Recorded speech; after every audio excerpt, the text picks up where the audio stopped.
এখানে একদম শ্রাবণ মাসের সময় আর কি আজকের আমার ফাইনাল লুক একদম আর কি নিজের ইউনিফর্মে আর কি চলে এসেছি।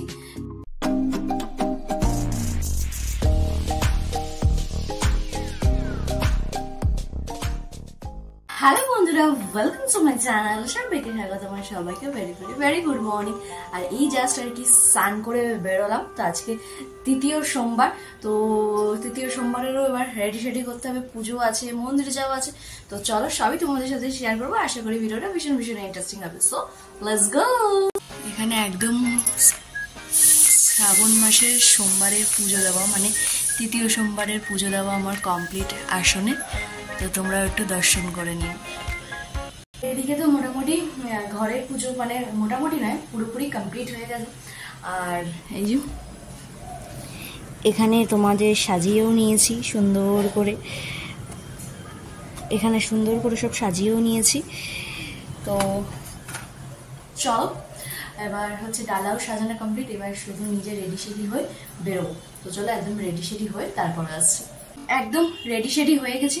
এবার হচ্ছে বড় মশাইয়ের আসার পালা আর কি।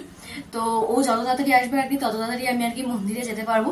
তো এই হয়েছে ব্যাপার আর কি। বলতো ওই মন্দিরটা আমার বাড়ির সামনে, যেহেতু তো আমার বাড়ির সামনে থেকে হেঁটে মানে 5 মিনিটও নয়, আর এখান থেকে প্রায় হেঁটে গেলে 10-15 মিনিট তো মিনিমাম আর কি। তো এবার আসাটা হেঁটে আসাই যায় আর কি, যেহেতু আগের বারও হেঁটেই এসেছি। তো এবার যাওয়াটা না মানে সবকিছু নিয়ে অতটা পথ হেঁটে যাওয়াটা ঠিক হয় না আর কি। এবার তো সেই কারণেই আর কি ওর জন্য অপেক্ষা করা। তো দেখি আসুক, আর তোমাদের ব্যাক ক্যামেরা দেখাই যে আজকের লুকটা কিরকম হয়েছে। হচ্ছে আর কি আজকের আমার ফাইনাল লুক। শাড়ি নিয়ে প্লিজ প্লিজ প্লিজ বারবার আমি একটাই কথা বলি, জাজ করো না। মানে চতুর্দিক থেকে আর কি মানে উৎপাটাং টাইপের হয়ে আছে, কিন্তু সব মানে শাড়িটা মানে আমার এই মোটামুটি 2 বছর হতে যায়, একটাই জিনিস খুব ভালো বুঝে গেছি যে শাড়িটা মোটামুটি চতুর্দিক থেকে এটা গুজে একটা পরে নিলেই এটা হয়ে যায় আর কি। মানে সামনেটা অন্তত ঠিকঠাক থাকলে আগে পিছে ভার মেজাক আর কি, এটা আমার কাছে মনে হয় আর কি। তো ওই যে উঁচ নিচ যে ব্যাপারটা, সেটা আই থিঙ্ক ভবিষ্যতে ঠিক হয়ে যেতে পারে। তো মানে যেখান থেকে শাড়ি পরতে আর কি এর কাছে ওর কাছে তার কাছে আমাকে ওখানে যেতে হতো। আমার মায়ের শাড়ি পরাটা আমার মানে আমার মা যে আমাকে শাড়িটা পরিয়ে দেবে সেটা আমার কাছে একদম ভালো লাগতো না, তাই এর কাছে ওর কাছে তার কাছে ঘুরে বেড়াতাম। তো সেখান থেকে আর কি 12 হাত শাড়িটা নিজের গায়ে জড়াতে যে পেরেছি, এই হচ্ছে আমার বাপের ভাগ্য ভালো আর কি। তো আর যেটুকু এদিক ওদিক আছে আর কি, তো সেগুলো আর কি মোটামুটি আশা করি ভবিষ্যতে ঠিক হয়েই যাবে। তো চলো এই হচ্ছে ফাইনাল লুক থার্ড সোমবারের। তো জানিও কিরকম লাগছে, অবশ্যই কমেন্ট করো। শাকচুন্নি লাগলেও কমেন্ট করো, পেতনি লাগলেও কমেন্ট করো, আর যদি ভালো লাগে সেটাও কিন্তু কমেন্ট আর লাইক অ্যান্ড সাবস্ক্রাইব, এই 3টেই কিন্তু করতে হবে তাহলে। তো চলো আপাতত ফোন তো নিয়ে যাবো না, প্রতিবারের মতোই একই কথা, যদি বড়মশাই থাকে যদি ভিডিও করে দেয় তোই দেখতে পাবে, আর নচেত নয়। তো এই হচ্ছে ব্যাপার। তো চলো বেরোই। আর হচ্ছে এসে আরো 2-3টে কাজ আছে অনেকগুলো, তো সবই করবো। তো চলো আগে মন্দিরের কাজটা সেরে আসি। এই আর কি মন্দির থেকে আর কি পুজো দিয়ে আসলাম। আর আজকের মন্দিরে খুব বেশি ভিড়ও ছিল না, ভিড় বলতে ছিল না মানে বলাটা ভুল, মানে ছিল, কিন্তু আজকে মানে যে পার্সন গুলো ছিল খুব মানে ভালো পার্সন আর কি যাকে বলে। আর হচ্ছে আমার মানে আমার যেহেতু মন্দিরটা তোমাদেরকে আগেই বললাম যে ওটা আমাদের বাড়ির ওখানেই একদম, তো আমার কাকিরাও আসে। তো আমার কাকিরা আর কি কাকিদের পরেই আমি ছিলাম, তো ওদের যেহেতু অনেকটা সময় লাগবে, তো 2 যা মিলে অনেকক্ষণ ধরে আর কি পুজো করবে, তো আমার তুই করে নি। তো আরো বেশি মানে একটু কম সময় লাগলো আজকে, তাই বর্মশাই একটু দাঁড়িয়েও ছিল যে না মানে ওদেরও হয়ে গেছে, কাকিরা দেখবে সেই মুভমেন্টে আমি ঢুকেছি। তো আমাকে ছেড়ে দিল আর কি। তো সেখানে একদম সুন্দর করে পুজো দিয়ে চলে আসলাম, আমার বর্মশাই দিয়ে গেল বাড়ি। এবার হচ্ছে একটু ঢং করে নি, কারণ শাড়ি পরেছি, একটু ঢং তো করতেই হবে। তো চলো একটু 2-3টে ঢং একটু করে নি, করে 2-একটা কাজ আছে তো বেরোবো। তো এখন প্রায় ঘড়ি কাটায় 1:30 বেজে গেছে আর কি, 1:30 না সরি 2টো বাজতে যায়। তো চলো এবার একদম মানে যাচ্ছি, আমার কিছু পার্সোনাল কাজ আছে, তো সেগুলো কাজটা সেরে আসি। আর তো আপাতত এখন কোনো সেরকম কিছু ব্যাপার নেই, সেই একদম সন্ধ্যে খাওয়া দাওয়া এখন আর কিছুই না। তো চলো আপাতত সন্ধ্যেবেলা আসবো, কিংবা যদি মিডিলে কিছু করি তো তাহলে তোমাদের সাথে আসছি। তো চলো, আর মন্দিরে পুজো দেওয়া আর বাবার সাথে দর্শন করার মধ্যে তো আলাদাই একটা ব্যাপার, আলাদাই একটা স্যাটিসফ্যাকশন। মানে যখনই মানে প্রতিটা সোমবার তাকে দেখি, মানে নতুন করে তাকে দেখা মনে হয় না যে এতগুলো বছর ধরে তার সাথে আলাপ আলাপ পরিচয় মানে মনেই হয় না, মনে হয় এই তো আজকেই ফার্স্ট টাইম, মানে জাস্ট দারুণ যায়। মানে বড়মশাই মনে হয় ক্লিপ তুলেছে যতদূর সম্ভব, তো যদি তোলে তাহলে আমি অবশ্যই অ্যাটাচ করে দেবো। দেখো মানে দেখে জাস্ট মনটা ভরে যায় সব বাবাই তো এক, কিন্তু মানে ওনার মধ্যে একটা আলাদাই যেন একটা স্যাটিসফ্যাকশন আসে আর কি। তো এই হচ্ছে ব্যাপার। তো চলো আপাতত যদি কিছু করি তো আসবো, আর নাহলে একবারে সন্ধ্যেবেলা আসবো। একদম আর কি নিজের ইউনিফর্মে আর কি চলে এসেছি। তো যে কাজটা আর কি করতে যাওয়ার আর কি, তো চলো বেরোই এবার। ঢংসং অনেকক্ষণ হয়ে গেছে, এবার নিজের কাজগুলো সেরে আসা যাক। তো বেরোনো যায়। হ্যাঁ জাস্ট আসলাম। তো আসার সময় আর কি মানে আমার কাশির আসার সময় দেখছি বড়মশাই আসছে আর কি, তো পক্ষীরাজ নিয়ে। তার হাঁটতে আর কার ইচ্ছে করে তো চলে আসলাম। মানে যে পথটাও হেঁটে 10 মিনিট আসতে হতো সেটা 2 মিনিটেই চলে আসা। তো চলো আপাতত এখন একটু রেস্ট নিই। আর আরেকটা খবর আর কি পেলাম যে মানে বাংলাদেশের আর কি অবস্থা নাকি খুব শোচনীয়। মানে আমার অনেক ভিউয়ার্সরাই আর কি, মানে আমার এই ইউটিউব ফ্যামিলির অনেক ভিউয়ার্সরাই আর কি বাংলাদেশ বাসিন্দা। তো তাদেরকে মানে যেটুকু আর কি আপডেট পেলাম আর কি, যে হাসিনা সরকার যিনি আছেন আর কি তিনি নাকি পদত্যাগ করেছেন। তো এরকম কিছু। তো তোমরা আর কি তোমাদের উদ্দেশ্যে কি বলি বলো তো, মানে মানে আমার কাকা শ্বশুর কাকি শাশুড়ি ওরাও বাংলাদেশে, মানে ওদেরকে নিয়েও একটা টেনশন।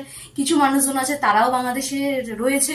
মানে আমার একটা বিধিবিচ্ছিরি সিচুয়েশন। মানে প্রথমে ভেবেছিলাম যে না একটা হয়েছে মারাত্মক কিছু, অনেক ঠান্ডা হয়ে যাচ্ছে, কিন্তু ঠান্ডা হতে হতেও যে ফট করে আবার আগুন জ্বলে যাচ্ছে ওই জায়গাটার থেকেই আর কি মানে কেউই বুঝতে পারিনি। তো এখন নাকি খুবই বিধিবিচ্ছিরি পরিস্থিতি। কিন্তু তোমরা যারা আছো আমার ফ্যামিলি মেম্বার্সরা, তারা একটু সেফ থেকো, সাবধানে থেকো। আর যেটা ভালো দরকার আমাদের সমাজের জন্য, আমাদের বাস্তবায়নের জন্য, সেইটাই আমাদের করার দরকার আর কি। তো এইটুকু ছাড়া আর কিছু বলার তো নেই। মানে তোমরা সেফ থেকো আর কি, মানে সেফ থেকো, সুস্থ থেকো আর কি। তো এই হচ্ছে বলা আমার, যারা বাংলাদেশ ভিউয়ার্সরা আছো, ফ্যামিলি আছো তাদেরকে। তো চলো আপাতত একটু ফ্রেশ হয়ে একটুখানি দেখি, তাদেরকে একটু ফোন টোন করি কি ব্যাপার, কি বৃত্তান্ত, কি না। তো সবকিছু খবর টবর নিই। তো সন্ধ্যাবেলা আসছে, তো চলো। এই সন্ধ্যা তো প্রায় হয়েই গেছে, এখন ঘড়ি কাটায় কটা, প্রায় 7:30টার ঘরে। তো সন্ধ্যে টন্ধে দেওয়া কমপ্লিট। আর এখানে আর কি আমার এই যে প্রসাদও রেডি আর কি। তো এখানে রয়েছে শরবত, এটা হচ্ছে ছাতু মাখা, আর হচ্ছে ফল একটু, আর মিষ্টি। তো আর কি এই দিয়েই মোটামুটি আজকের আবার খাওয়া আর কি, প্রসাদ পাওয়া। তো চলো প্রসাদ নিয়ে নিই, খাওয়া দাওয়া কমপ্লিট করে তারপরে আসছি। এই আর কি প্রসাদ খেলাম। তো মানে এই আর কি মানে বেশ অনেকক্ষণ হয়ে গেছে আর কি। তো মানে ফেসবুকটা তো আর কি মানে খোলাই যাচ্ছে না, মানে সোশ্যাল মিডিয়ার যেটা ফেসবুক মেইন, মানে সেটা আর কি খোলার মতো অবস্থায় নেই আর কি। মানে বাংলাদেশের যা কন্ডিশন, মানে ধারণা করার বাইরে। মানে আমি একটা সাধারণ নাগরিক হয়ে একটা মানে কথা বলতে চাই। মানে এই যে কাণ্ডগুলো ঘটছে বাংলাদেশে, মানে গণভবনে যে আর কি শেখ হাসিনা বেরিয়ে আসার পর মানে যে হারে কিছু মানে নিম্ন মানসিকতার কিছু মানুষ আর কি যেভাবে বাংলাতে গিয়ে লুটপাট করেছে, মানে নিজেকে নিজেই মানে এতটা মানে ছোট মনে হচ্ছে, মানে ধারণা করার বাইরে। মানে যারা লুটপাট করেছে তারা মানে হয় ছোট থেকে ছোট্ট মানসিকতার ঠিক নয়, মানে সব হাইফাই সোসাইটি ঘরেরও মানুষ, মানে এতটা কাঙাল মানুষ হতে পারে হয়তো এই ফেসবুকে এই প্ল্যাটফর্মটা না দেখলে নয়। মানে হ্যাঁ হয়তো আমি কোনো পক্ষ বা কোনো পক্ষের এপক্ষ বিপক্ষ কিছুই না, কিন্তু মানে নিজেকে দেখেই প্রচন্ড পরিমাণে ছোট মনে হচ্ছে যে মানুষরা আর কি কতটা পরিবর্তন হতে পারে। মানে দেশ স্বাধীন করেছে, মানে ধরুন যারা দেশ স্বাধীন করেছে তাদের কোনো ভ্যালু নেই, মানে নিজেদেরকে মানুষ বলতেই ঘৃণা লাগছে।